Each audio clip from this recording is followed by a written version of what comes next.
for joining the Healing Eucharist Daily Mass. Today is Saturday of the 28th week in Ordinary Time. We celebrate the feast of St. Luke, Evangelist. Our Mass presider is Reverend Father Glenn Paul Gomez, SPD. We now begin the celebration.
So we now consciously connect ourselves with our personal God as we say, in the name of the Father, and of the Son, and of the Holy Spirit. Amen. The Lord be with you. And with your spirit. Magandang hapon po sa inyong lahat. Magandang hapon po, Father. So, lagi tayong nagpapasalamat sa Diyos sa ating mga biyayang tinatanggap. Ako nagpapasalamat dahil sa araw na ito. Pag-misa po. At may nag-misa rin kanina, pero marami na po akong na-miss na masses dahil nga dito sa Ugot Sipon. At tamang-tama naman ngayon, ang ating santo sa araw na ito ay si St. Luke na isang Greek physician. Kaya dito po, kapitbahay lang natin dito si St. Luke's Hospital. Kaya hindi lang siya doktor sa pisikal, siya rin po ay writer ng gospel. Kaya the Gospel of Luke, siya po ay kasama ni St. Paul. Kaya nandito, paalaala, we pray in the gospel. We pray to the Lord. Maraming ani. Nawa, maraming magtrabaho sa ubasan na maraming aanihin. Yes, we pray for the Lord of harvest to send more laborers. And for us then, to become worthy to participate in this highest form of prayer, the highest form of praise, our Eucharist, our Thanksgiving. We pause for a moment, close our eyes, bow our heads as we say sorry for all the sins and mistakes that we have committed. We believe that our God is a very loving and forgiving God. You were sent to heal the contrite of heart. Lord, have mercy. Lord, have mercy. You came to call sinners. Christ, have mercy. Christ, have mercy. You are seated at the right hand of the Father to intercede for us. Lord, have mercy. Lord, have mercy. May Almighty God have mercy on us, forgive us our sins, and bring us to life, which is everlasting. Amen. Glory to God in the highest. And on earth peace to people of goodwill. We praise you, we bless you, we adore you, we glorify you. We give you thanks for your great glory. Lord God, Heavenly King, O God, Almighty Father, Lord Jesus Christ, only begotten Son, Lord God, Lamb of God, Son of the Father, You take away the sins of the world, have mercy on us. You take away the sins of the world, receive our prayer. You take away the sins of the world,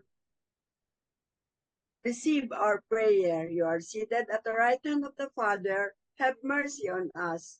For you alone are the Holy One, you alone are the Lord, you alone are the Most High, Jesus Christ, with the Holy Spirit, in the glory of God the Father. Amen. And now, we offer all our prayers, lalo na sa mga may sakit, to them. For all of us who are not feeling well, we ask God's strength to be with us so that we could be of service to Him. And we ask the intercession of St. Luke.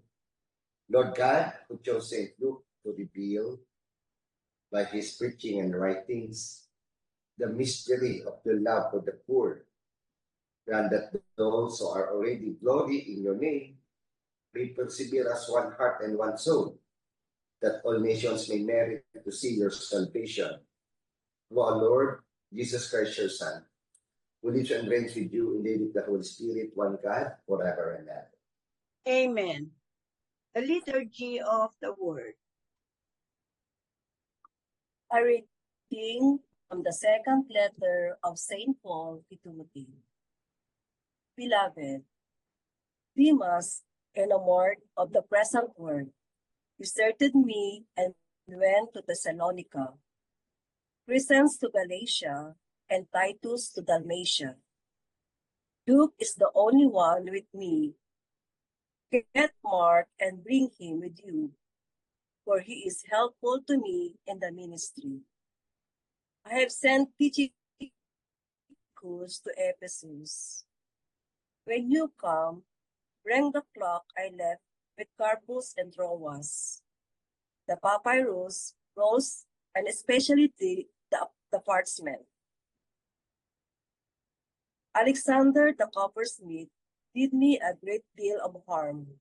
The Lord will repay him according to his deeds. You too be on guard against him, for he has strongly resisted our preaching. At my first defense, no one appeared on my behalf, but everyone deserted me. May it not be held against them.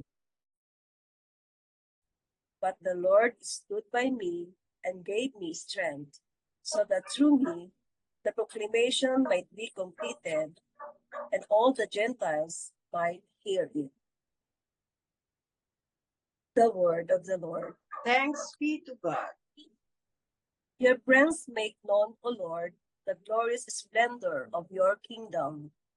Your friends make known, O Lord, the glorious splendor of your kingdom.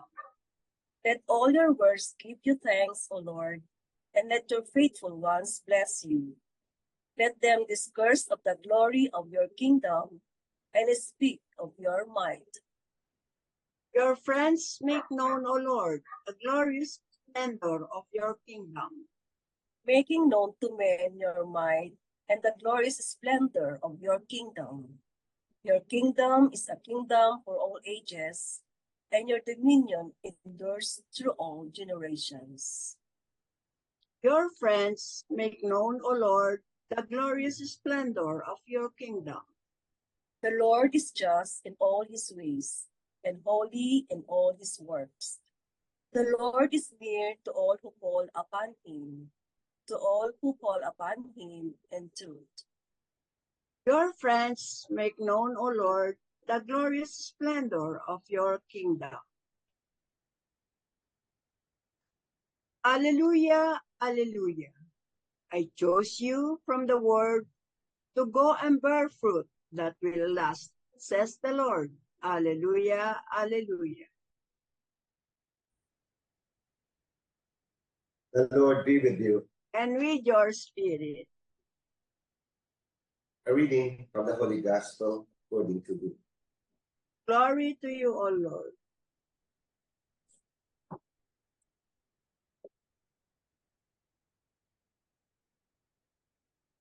the Lord Jesus appointed 72 disciples, whom he sent ahead of him in pairs to every town and place he intended to visit.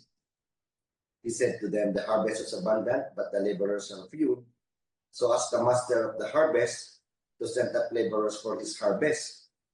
Go on your way, behold, I'm sending you like lambs among wolves. Carry no more bag, no sack, no sandals, and greet no one along the way. Into whatever house you enter, first say, this household. If a peaceful person lives there, your peace will rest on him. But if not, it will return to you. Stay in the same house and eat and drink what is offered to you, for the laborer deserves payment. Do not move about from one house to another. Whatever town you enter, and they welcome you, eat what is set before you, you're the sick in it, and say to them, the kingdom of God is at hand for you. The Gospel of the Lord. Praise to you, Lord Jesus Christ. So muli, magandang hapon sa inyong lahat. Ang So, hapon po, Father. Kasama natin dito. Yan, kaya ang katanungan, ito, kapistahan ni St. Luke Evangelist. Bakit tayo nakapula? Dalawa kasi ang tsuri sa kanyang pagkamatay. Yung una, he died of old age at age 84. Kasama siya, nasabi ko na sa introduction, ni St. Paul, lalo na doon sa second missionary journey ni St. Paul. At nung naikulong si St. Paul sa Roma, kasama rin siya. Yun. Ang isang tsuri, minartir daw siya. Pinatay siya dahil naniniwala siya kay Kristo. Hindi naman nakita yung katawan niya. O sino yung nakapagsabing nakakita na minartir siya. Kaya, dalawang tsuri. Kaya, bahala na po kayo kung anong gusto nyo. Yan, no? Ang mahalaga, siya po ay evangelist. Siya po ang nagsulat ng Gospel of Luke. At sa Gospel of Luke, ito yung ganda ng tema niya, yung mahihirap, yung kay Mama Mary, yan. That's typical the Gospel of Luke.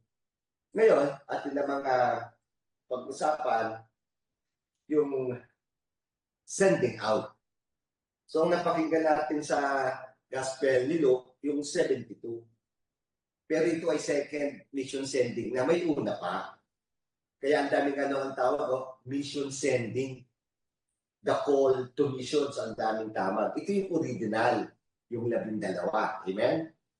At itong gospel ngayon, yung 72 disciples. So, ngayon, dahil nga meron tayong mga encyclicals, tingnan muna natin ang mensahe ni Jesus. So, then Jesus said to his disciples, the harvest is plentiful, but the workers are few. Therefore, pray for the Lord of the harvest that he may send out workers into his harvest field. So, anong kinakailangan? Pray the Lord of the harvest to send out laborers into his harvest. Into his harvest. Pakisabi nga, ikaw yun. Demon, ikaw yun. Sister Paz, ikaw yun. Sister Dolor. Okay, yan sa baba, si Jeff, si Marlo, at sa ating lahat. Kaya humingi ng tulong sa Panginoon. Ang daming aanihin. Sino mag-aani? Ikaw yun. Ako yun. Tayo yun. And then sa ending ng gospel, Jesus said, whenever you enter a town and its people welcome you, eat what is before you, o huwag ka mapili, ha?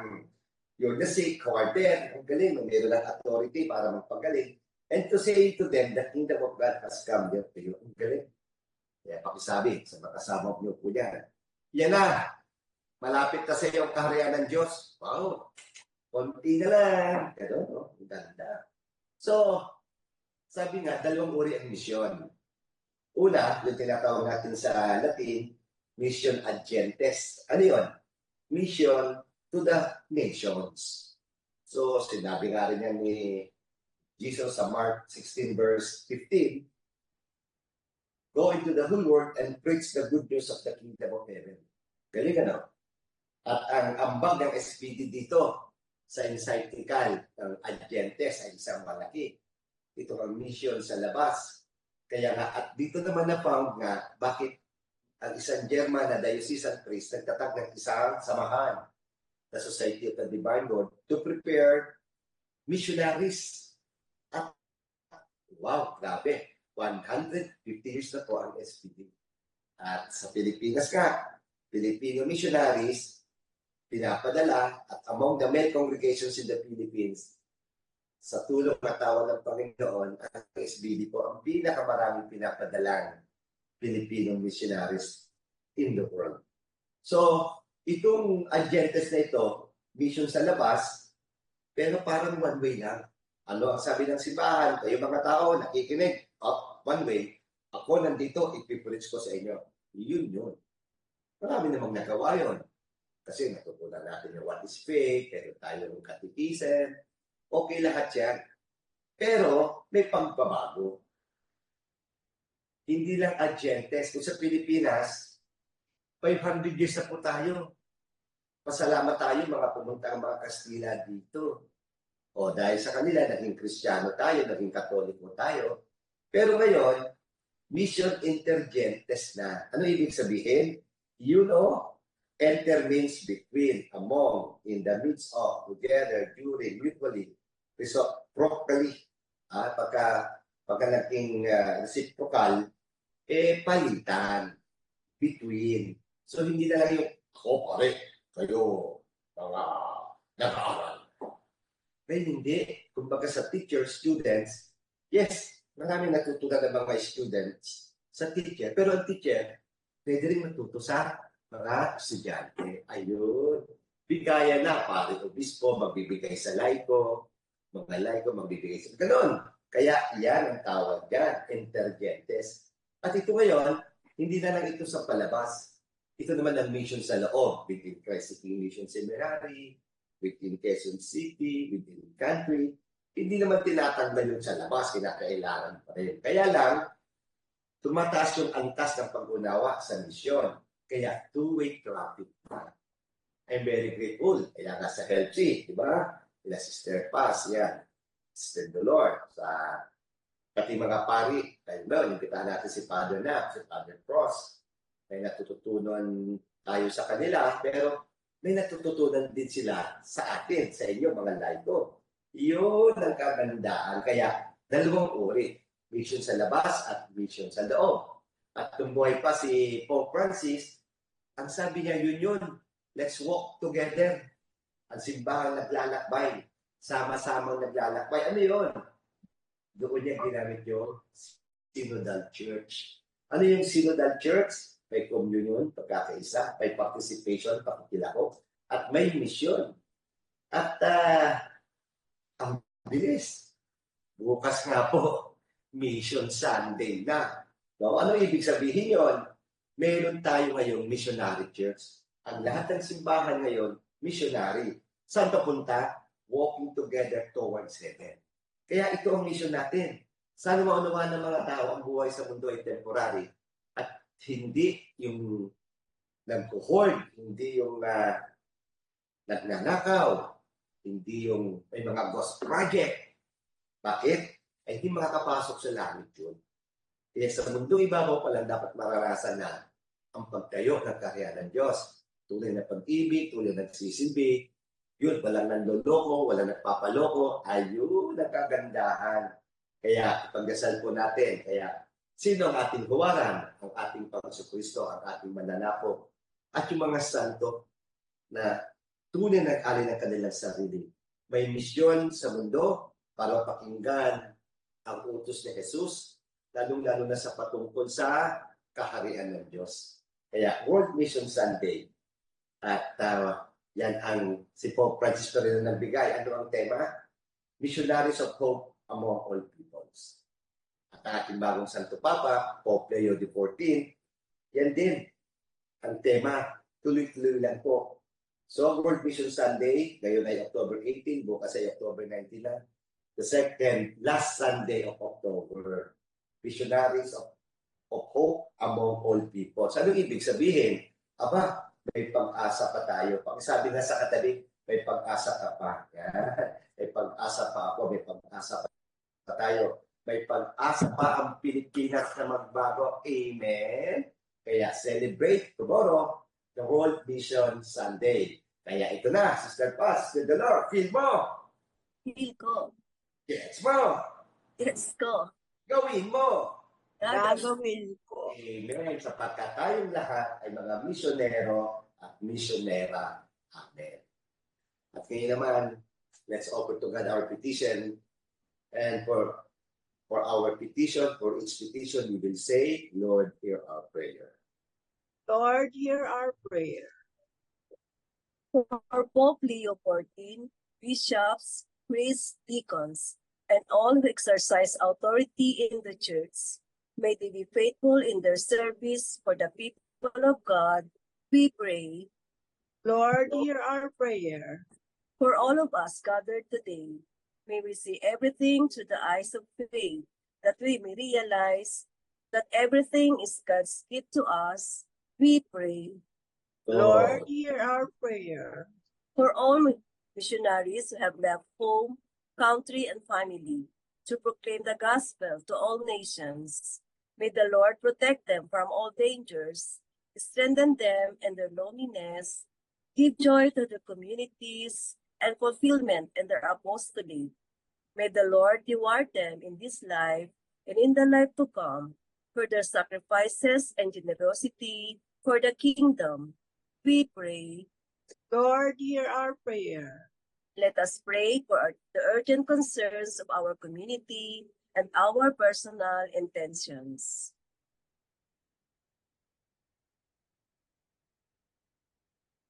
We pray. Lord, hear our prayer. Lord, we claim that you will truly give us His best provision of us.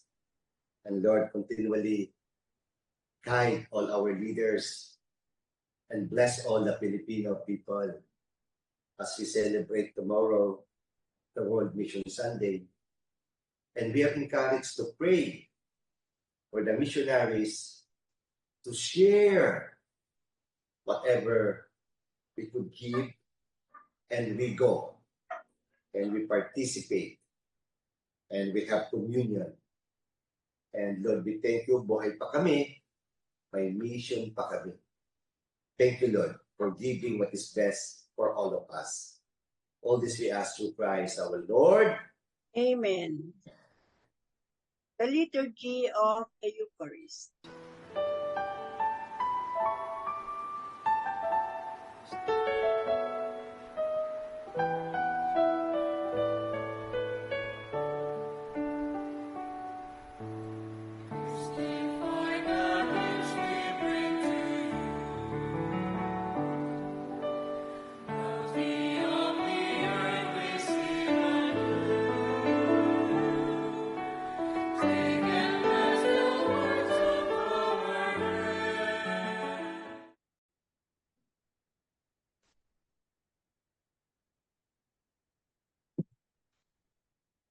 So pray now, my dear friends, that is our sacrifice and our unprecedented intentions will be acceptable to God, the Almighty Father.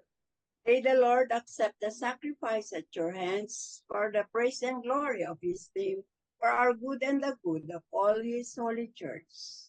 Grant to your heavenly gifts that we may serve you in freedom of heart. We pray, O Lord, so that the offerings we make on the feast day of St. Luke may bring us healing and give us glory through Christ our Lord. Amen. The Lord be with you. And with your spirit, To whom do you lift up your hearts? we lift them up to the Lord. Let us give thanks to the Lord our God. It is right and just. It is truly right and just, our duty and salvation. Always and ever to give you thanks, Lord, Holy Father, Almighty, and eternal God, through Christ our Lord. For you have built your church to stand firm apostolic foundation, to be a lasting sign of your holiness on earth, and offer all humanity your heavenly teaching. Therefore, now and for ages unending, within the host of angels, we sing to you with all our hearts, crying out as we pray.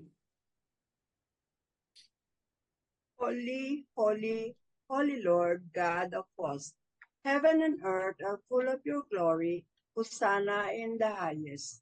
Blessed is he who comes in the name of the Lord. Hosanna in the highest. You are indeed holy, O Lord, the Father of holiness. Make holy, therefore, these gifts, we pray, by sending down your Spirit on them and the Jew form, so that they may become for us the body and blood of our Lord Jesus Christ. At the time he was betrayed and entered willingly into his passion, he took bread and giving thanks, broke it, gave it to his disciples, saying, "Take this, all of you, and eat of it, for this is my body, which will be given up for you."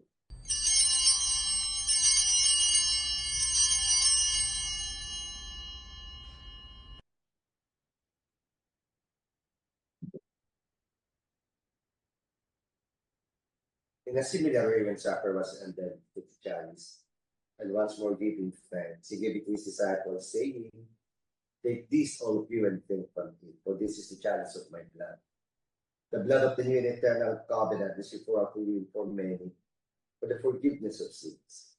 Do this in memory of me."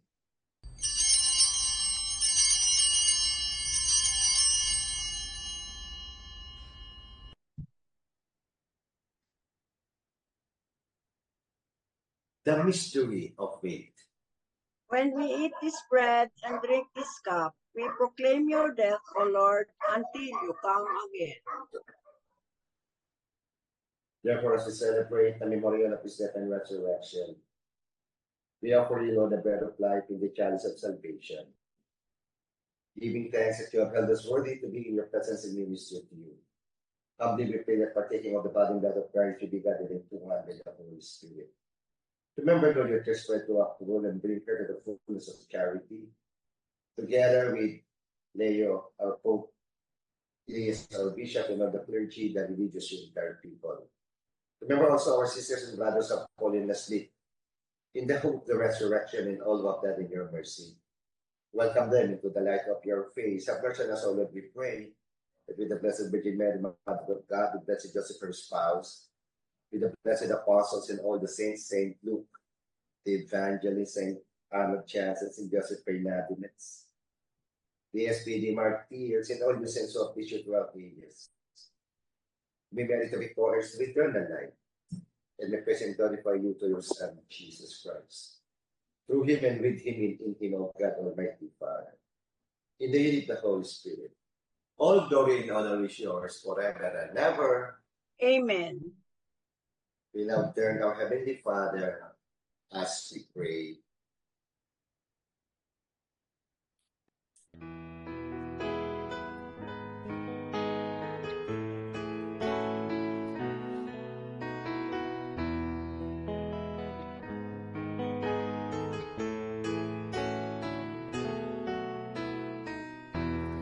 Our Father, who art in heaven, hallowed be thy name.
Deliver us, Lord, we pray from every evil, graciously grant peace in our days, that by the help of your mercy, we be always free from sin, and safe from all unnecessary distress as we await the blessed hope and the coming of our Savior, Jesus Christ. For the kingdom, the power, and the glory are yours now and forever.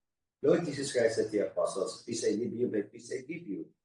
Lord, look not on our sins, but look on the faith of your church, and graciously grant her peace and unity in accordance with your will, who live and reign forever and ever. Amen. The peace of the Lord be with you always. And with your spirit. With Jesus, the Holy Spirit, and the Father, the Blessed Trinity, as bahagi po natin ating pinakamatamis na ngiti, ilan sa isang nagkapayapaan sa isa't isa. Peace be with you all. Peace be with you, Father, Jeff, Marlo. Marlo, and Jeff, and Sister Laura. Love Lamb of God, you take away the sins of the world, have mercy on us. Lamb of God, you take away the sins of the world, have mercy on us. Lamb of God, you take away the sins of the world, grant us peace. Tigan po natin ang ating mananakop ng ating Kristo. Behold our Savior, our Redeemer, our Lord Jesus Christ, the Divine Word, our Christ the King, our Emmanuel, that is with us. The Lamb of God who takes away the sins of the world, happy are those who are called to his Son. Lord, I am not worthy that you should enter under my roof, but only say the word, and my soul shall be healed. With the body and blood of Christ, bring us to life everlasting. Amen.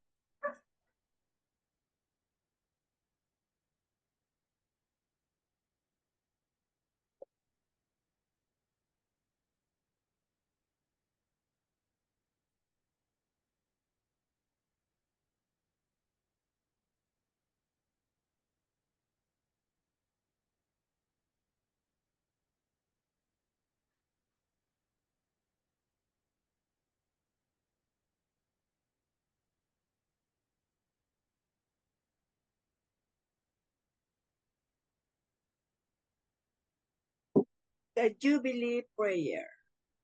Father in heaven, may the faith you have given us in your Son, Jesus Christ, our brother, and the flame of charity enkindled in our hearts by the Holy Spirit, awaken in us the blessed hope for the coming of your kingdom. May your grace transform us into tireless cultivators of the seeds of the gospel. May those seeds transform from within both humanity and the whole cosmos in the sure expectation of a new heaven and a new earth. When with the powers of evil vanquish, your glory will shine eternally. May the grace of the Jubilee reawaken in us, pilgrims of hope, a yearning for the treasures of heaven. May that same grace spread the joy and peace of our Redeemer throughout the earth. To you, our God, eternally blessed, be glory and praise forever. Amen.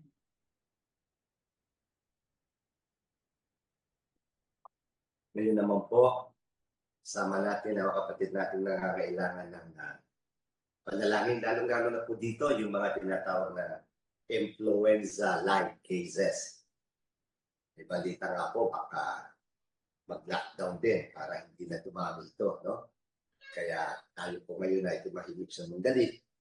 Isama ang ating mga kapatid na nangangailangan ng paghilom sa ospital, sa tahanan, at lalong-lalo na sa mga sipon at ubo nakakaranas ngayon. Kaya hilingin natin ang tulong ng ating pong may kapal, God the Father, God the Son, God the Holy Spirit, our blessed Trinity. We invoke your holy name to touch all those sisters and brothers of ours that need healing. Especially, O Lord, those victims of natural calamities like earthquakes and all these typhoons. And because of the change in our weather, we also lift up to you, O Lord, the victims of man-made calamities. Ang dami rin naghihirap, Panginoon, dahil sa mga korupsyon, sa panluloko ng mga namumuno na dapat nagsisilbi, una-una ang sarili, pinupuno mo na ang kanilang sariling bulsa. Kaya ang paghilom namin, Panginoon, hindi lamang pisikal.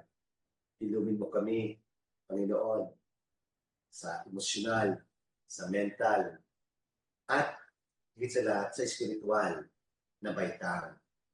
Ganun din ang paghilom sa mga taong nanunungkulan, na nandaraya, nanloloko, nawa magbago, nawa sa tulong ng aming santo sa araw na ito, ang physical na doktor at sa spiritual na doktor, si St. Luke.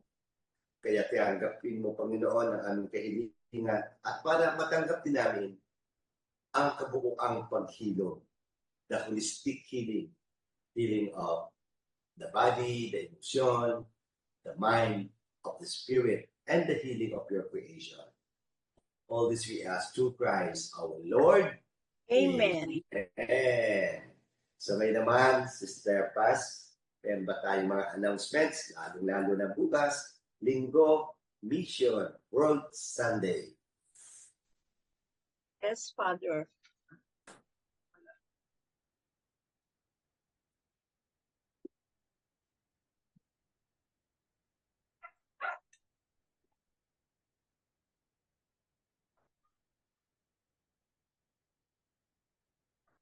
The Healing Eucharist Sunday Mass is inviting everyone tomorrow at 6 o'clock a.m. to join the Eucharistic celebration of the World Mission Sunday. Our Mass celebrant is Reverend Father Aris Martin, SPD. Healing Eucharist Daily Mass, we all invited everyone to join from Mondays to Friday at 7:30 p.m. and Saturdays 5 p.m. and Sundays 6 a.m.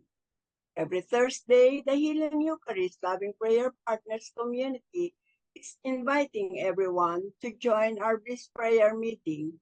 We are live on streaming at Salita Hall in Christ the King Seminary at E. Rodriguez Avenue, Quezon City.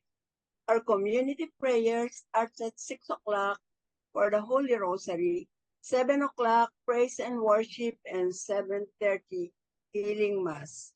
Marami pong salamat at sama-sama po tayong magkaisa sa ating pagdiriwang. So, thank you, Sister Paz. At muli po, samahan natin si Father Aris bukas sa ating Kapamilya Channel at sa mga ABS-CBN platforms. So thank you, Sister Dolor. Salamat, Jeff, kay Marlo. At sa inyo pong lahat, sa ating mga magdiling na taga-subaybay. Subaybay dito po sa maraming dasal na inyong inaalay para lalong may pagpatuloy ang ating apostolate. At ganoon din po sa inyong pinansyal na tulong. Let the good Lord pay you back an octillion-fold. Dahil po sa inyong tulong na pinansyal, tuloy-tuloy lang din po ang pag-asik natin ng mabuting balita ng Panginoon at upang maranasan nila ang paghilom na nagmumula sa ating Panginoon Kristo, sa ating Diyos. Kaya muli, maraming salamat po. Manalangin po tayo. Let us pray. God, we pray, Almighty God, that what we have received from your holy altar may sanctify us and make us strong in the faith of the gospel which St. Luke proclaimed through Christ our Lord. Amen. And we congratulate all medical doctors who just passed their board exam.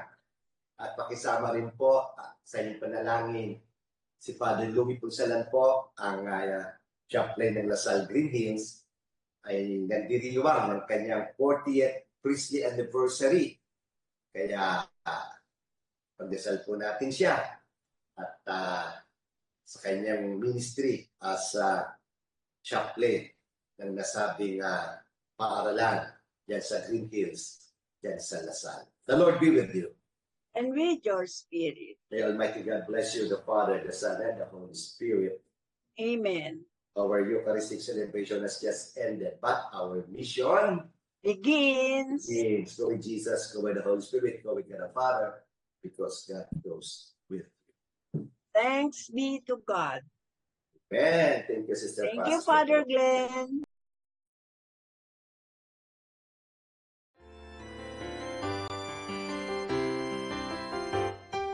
Sing to the mountains, to